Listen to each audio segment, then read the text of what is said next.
우리는 지난주까지 시편 말씀을 같이 은혜를 나눴고요. 오늘부터 이제 잠언의 말씀을 한 주 동안 살펴보게 됩니다. 잠언의 1장부터 시작되는 이야기를 통해서 오늘은 서론적인 부분을 말씀드리려고 해요.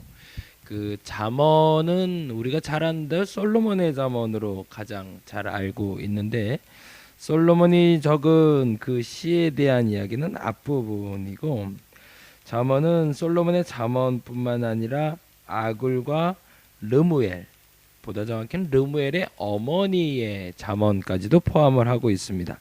그래서 이 잠언이 우리에게 주는 교훈이 무엇인지를 이번 한 주 동안 찾아보며 하나님의 음성을 듣는 귀한 시간 되시기 바랍니다. 잠언은 지식을 주는 책이 아니라 지혜를 주는 책이다. 물론 지식을 아예 주지 않는 것은 아니지만 우리의 포커스가, 지난번에도 늘 말씀드리지만 우리가 뿌리가 뭔지를 아는 게 제일 중요해요. 우리 삶에 뿌리가 되는 사건이 무엇인지도 아는 것도 중요하지만 근본이 되는 것을 알고 있을 때 그 근본이 나를 바꾸는 것이지, 그 근본이 되는 것을 모르고 있을 때 내가 변화되기는 불가합니다. 저와 여러분이 그 변화의 근본이 무엇인지를 알 수 있는 분들이 되기를 간절히 바랍니다. 잠언을 볼 때는 그래서 지식을 보는 것이 아니라 지혜를 찾을 수 있어야 됩니다. 그렇다면 지혜와 지식이 뭘까? 이거를 이제 철학적인 단어이긴 하지만 또한 신학적인 단어로 다음과 같이 이야기를 합니다. 개별적 사안에 대해서 분석하고 인식하는 것. 그러니까 어떤 사건에 대해서 분석해내고 인식해서 그것을 내 머릿속에 넣어놓는 것, 그것을 우리는 지식이라고 부른다면, 인생 전반에 대해서, 그러니까 어떤 사건에 대해서 인식하는 것이 지식이라면 인생 전반에 대한 통찰력이 생기는 걸 우리는 지혜라고 얘기합니다. 다시요. 그러니까 조금 더 포괄적인 의미라고 보는 게 낫겠죠. 지식이라는 것은 개별적으로 쪼개진 사건에 대해서 깨달아 알게 되는 것들, 그 사변적인 이성의 지식들이라면, 지혜라는 것은 우리 인생 전반에 흐르고 있는 그 모든 사건들에 대한 통찰력이 생기는 것, 그것을 우리는 지혜라 부른다라고 얘기합니다. 그런데 성경에서 말하는 지혜는 여기에 하나가 더 붙죠. 그 하나가 더 붙는 것이 바로 하나님에 대한 바른 이해라고 말하고 있습니다. 곧 하나님에 대해서 우리가 바로 알게 돼서 인생 전반을 이겨낼 수 있는 눈을 갖게 되면 하나님 앞에 순종하게 되더라. 그것이 오늘 이 지혜의 서신 잠언이 우리에게 주는 말씀의 의미가 됩니다. 더 재미난 것은 우리가 다음의 전제를 가지고 성경을 보아야 되는데, 우리의 인생의 구원에 참된 지혜를 얻게 하는 것은, 인생 구원에 참된 지혜를 얻게 하는 것은 우리 인생의 경험도 진지한 탐구도 아니다라는 겁니다.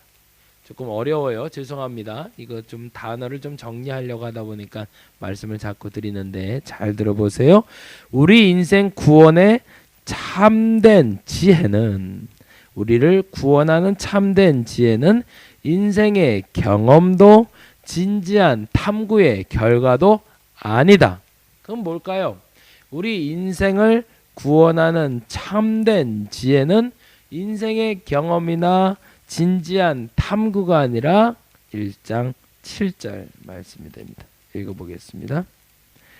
여호와를 경외하는 것이 지식의 근본이다. 아멘.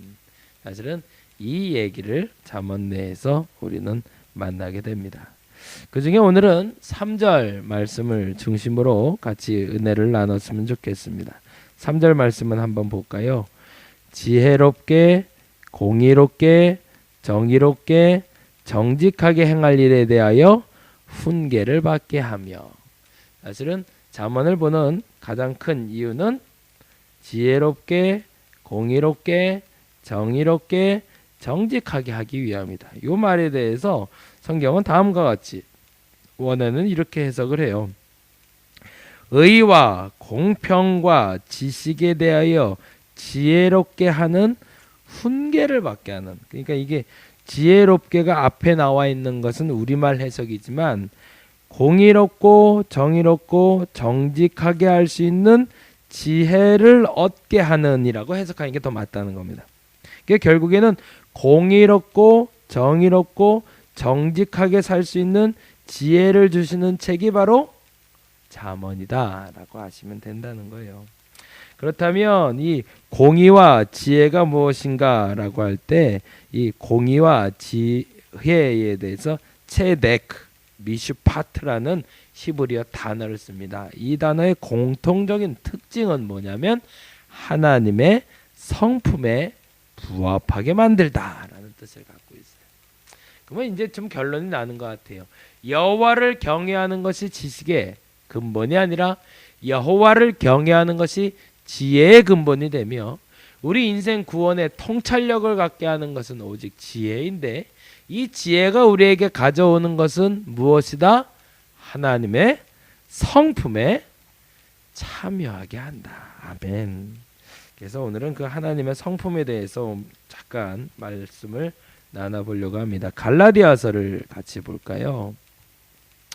갈라디아서 5장 22절에서 23절, 제가 이 말을 요 한 주가 굉장히 깊은 깨달음이 있어서 저와 여러분이 함께 나눴으면 좋겠습니다. 같이 볼까요? 22절부터 23절입니다. 오직 성령의 열매는 사랑과 희락과 화평과 오래 참음과 자비와 양선과 충성과 온유와 절제니 이 같은 것을 금지할 법이 없느니라. 아멘. 왜 이렇게 당당하게 말할 수 있을까요? 금지할 법이 없다. 왜요? 이 성품에 부합하게 사는 것이 지혜의 근본, 여호와를 경외하는 것의 결과이기 때문에 이 믿음에 대한 고백을 할 수 있으면 우리는 잠언을 읽을 수 있고 성경을 읽을 수 있습니다. 그래서 이 9가지의 성품에 대해서 잠깐 좀 살펴보려고 합니다. 먼저 사랑에 대해서 살펴봅니다. 마태복음 5장 43절이 됩니다. 마태복음 5장 43절에 보면 이런 말씀이 적혀 있습니다. 마태복음 5장 43절부터인데요. 사랑이라는 것이 무엇인지 43절 44절 이렇게 되어 있습니다.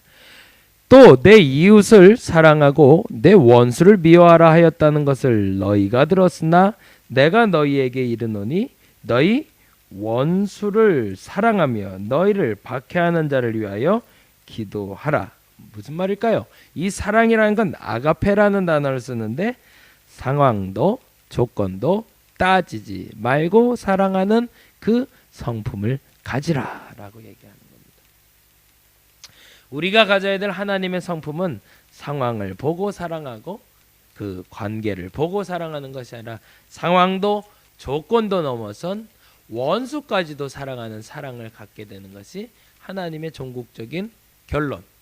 여호와를 경외하는 것의 결론적인 사랑은 어떠한 조건도 환경도 따지지 않는 것이라는 겁니다. 두 번째, 희락에 대해서는 빌립보서 4장 4절에 다음과 같이 이야기하고 있습니다. 보겠습니다. 빌립보서 4장 4절 말씀 같이 읽어봅니다. 찾으셨나요? 예, 제가 읽어드리겠습니다. 빌립보서 4장 4절 주 안에서 항상 기뻐하라. 내가 다시 말하노니 기뻐하라. 무슨 말일까요? 기쁨의 근원이 어디에 있는 거다? 내게 있는 것이 아니라 주님 안에 있는 것이다 라는 걸 인정하는 것이 두 번째 하나님이 우리에게 주시는 성품이라는 겁니다. 그 말은 무슨 말이냐면 순간적이거나 가변적인 기쁨을 누리는 것이 아니라 지속되는 기쁨을 누리게 된다는 거예요. 이 말이 굉장히 중요한 단어가 되는데요. 아까 말하는 사랑에 대해서도 조건도 따지지 말고 상황 따지지 말고 사랑하는 것이 맞다고 했던 것처럼 이 기쁨에 대해서도 상황이 어려우나 상황이 편하나 누리고 있으나 누리지 못하나 상관없이 이 기쁨은 순간적이거나 가변적이지 않아야 된다. 그 기쁨을 누리는 것이 하나님의 성품이다라고 이야기하고 있다는 겁니다. 세 번째는 화평에 대해서 에베소서에 다음과 같이 밝히고 있습니다. 에베소서 2장을 봅니다. 사실은 이걸 이제 한 절 한 절 좀 많이 풀어야 되는데 시간이 조금 길어질까봐 간단히만 나누도록 합니다. 그리고 나중에 기회가 되면 이 성품들을 하나하나 우리가 좀 쪼개서 같이 말씀을 나눌 수 있으면 더 좋겠다는 생각이 듭니다. 화평에 대해서는 에이레네라는 단어를 쓰는데 에베소서 2장 14절에서 18절에 있는 얘기로 14절만 봐도 될 것 같아요. 14절만 볼까요? 14절 찾으셨나요? 못 찾은 분들은 제가 읽어드리는 말씀을 들어보시기 바랍니다. 에베소서 2장 14절 그는 우리의 화평이신지라 둘로 하나를 만드사 원수된 것 곧 중간에 막힌 담을 자기 육체로 하셨다라고 되어 있습니다. 무슨 말일까요? 하나님 앞에서 화평이라는 것은 담이 없는 것이라는 겁니다. 구렁이 담 넘어가듯이라는 우리 옛날 속담이 있어요. 무슨 말이냐면 담이 되지 않는다는 거죠. 우리에게는 어찌 보면 그리스도인들에게는 이 구렁이 기질이 좀 있어야 되지 않을까라는 생각이 듭니다. 능구렁이처럼 능글능글 어떤 담이라도 여러분이 넘어설 수 있기를 간절히 바랍니다. 오래 참음에 대해서는 조금 더 구체적으로 살펴봐야 되는데 오래 참음은 우리가 잘 아는 대로 인내에 대해서 이야기합니다. 그런데 이 인내에 대해서는 잠언의 세 가지를 찾아보려고 그래요. 잠언에 보시면 잠언의 12장 16절 말씀 한번 읽어드릴게요. 찾으셨나요? 네, 보겠습니다. 922페이지에 있습니다. 12장 16절 미련한 자는 당장 분노를 나타내거니와 슬기로운 자는 수욕을 참느니라. 인내란 뭐다? 슬기다 라고 얘기하고 있는 거죠. 15장 18절 15장 18절 보셨나요? 926페이지에 있습니다. 분을 쉽게 내는 자는 다툼을 일으켜도 노하기를 더디하는 자는 시비를 그치게 하느니라. 아까 12장엔 뭐라고 얘기했죠? 슬기로운 것이 바로 인내다. 15장에는 뭐라고 얘기하고 있는 걸까요? 15장 18절에는 노하지를 아니하는 것, 분을 참을 수 있는 것, 그것을 우리는 인내다라고 얘기한다고 합니다. 16장 32절 잠언을 보고 있습니다. 16장 32절 읽어봅니다. 제가 읽어드릴게요.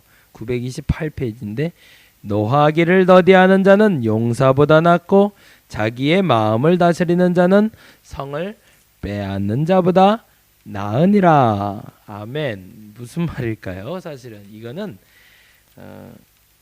그릇이 되지 않는 자도 품을 수 있는 마음이라는 뜻을 갖고 있습니다. 화낼 수밖에 없는데 도저히 답답해서 저 사람에 대해서는 도저히 할 말이 없는데 그런 사람도 품어줄 수 있을 때 우리는 그것을 인내다. 그릇도 안 되는 사람도 그릇이 되는 것처럼 인정해 주는 것, 그것을 우리는 인내다라고 말한다는 겁니다. 오래 참음이다라고 말합니다. 조금 빨리 가야 되겠죠? 시간이 있으니까. 자비라는 말은 마태복음 5장에 있습니다. 마태복음 5장 45절 말씀 보겠습니다. 45절 이같이 한즉 찾으셨나요? 네, 제가 읽어드립니다. 이같이 한즉은 뭘까요? 원수를 사랑하는 것에 대해서 얘기했던 그 사랑과 연결됩니다. 이같이 한즉 하늘에 계신 너희 아버지의 아들이 되리니 이는 하나님이 그 해를 악인과 선인에게 비추시며 비를 의로운 자와 불의한 자에게 내려주심이라. 이것이 자비라는 겁니다. 뭐냐면 악하던 선하던 상관없이 기본은 똑같이 해준다는 겁니다. 악한 자라고 좀 편벽되게 대하거나 선한 자라고 편애하는 것이 아니라 모든 기본은, 가장 기초는 같이 엄마의 배에서 나오는 거고, 똑같이 시간이 지나면 또한 몸이 병들 수도 있는 거고, 또한 어느 시점이 되면 하나님의 부름을 받을 수도 있다. 해는 항상 동일하게 악인과 선인에게도 동일하게 비치고, 비도 악인과 선인에게 동일하게 비추는 것처럼 하나님의 은혜는, 하나님의 자비는 모두에게 공평하다. 이 자비의 마음을 갖는 것이 곧 우리가 그리스도인답게 사는 것이다. 그 성품이다. 그래서 아울렐리우스라는 사람은 인간을 신답게, 인간으로 신을 닮게 하는 가장 기본적인 성품이 바로 자비다라고 이야기를 합니다. 모든 사람을 공평하게 대할 수 있는, 부한 사람은 좀 잘해주고 가난한 사람은 못해주고 못된 사람은 좀 내가 해코지를 하고 착한 사람은 잘해주고가 아니라 모든 사람에게 공평하게 해줄 수 있는 마음, 그것을 자비다라고 이야기합니다. 충성이란 단어는 뭘까? 마태복음 25장에 있습니다. 25장 21절에 보면 우리가 잘 아는 달란트 비유가 나오는데요. 그러면 이제 여러분이 잘 알 수 있을 것 같아요. 21절 제가 읽어드릴게요. 잘 쫓아오고 계시죠? 오늘은 성경을 좀 많이 봐서 죄송합니다. 근데 이렇게 봐야 여러분이 적어 놓으셨다가 나중에 한 번 더 볼 수 있을 것 같아요. 21절 말씀. 그 주인이 이르되 잘하였도다 착하고 충성된 종아, 내가 적은 일에 충성하였음에 내가 많은 것을 내게 맡기리니 내 주인의 즐거움에 참여할지어다. 이건 뭘까요? 충성이란 사업수단이 좋은 것이 충성이 아니다라는 거죠. 주인이 믿고 맡길 수 있는 사람이 되는 것, 그것을 충성이라고 얘기합니다. 제일 중요한 마음 중에 하나라고 할 수 있을 것 같습니다. 이제 두 가지 남았습니다. 조금만 더 찾아봅니다. 온유, 고린도전서 6장 7절. 잘 쫓아오고 계십니다. 감사합니다. 6장 7절 말씀 같이 한번 볼까요?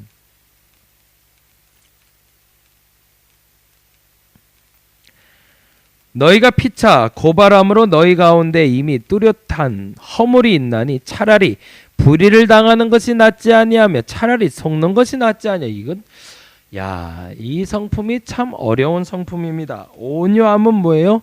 차라리 불의를 당하고 차라리 속아주는 것, 그것이 온유라는 겁니다. 뻔히 아는데 당해주는 마음, 그게 온유라고 표현을 합니다. 온유는 비겁함을 말하는 것이 아닙니다. 하나님의 마음을 담아서 그 마음으로 스스로 깨닫게 이끌어주는 마음을 바로 온유라고 얘기합니다. 참 어려운 마음이죠. 그러니까 내가 일부러 당해주고 알면서도 당해주고 알면서도 상처받아줘서 그 사람이 깨닫게 하는 것, 대단한 마음입니다. 그리스도께서 온유하다라는 말이 뭐죠? 그가 십자가에 달려 돌아가심으로 나를 대신하여 당하시고 그로 말미암아 내가 깨닫게 하는 것, 그래서 우리는 그 온유함을 배워야 된다. 이 9가지 성품 중에 개인적으로는 여기에 저는 제일 마음이 많이 가는 것 같아요. 내가 일부러 당해주는 거죠. 이쯤 되니까 뭔가 깨달음이 오는 것 같습니다.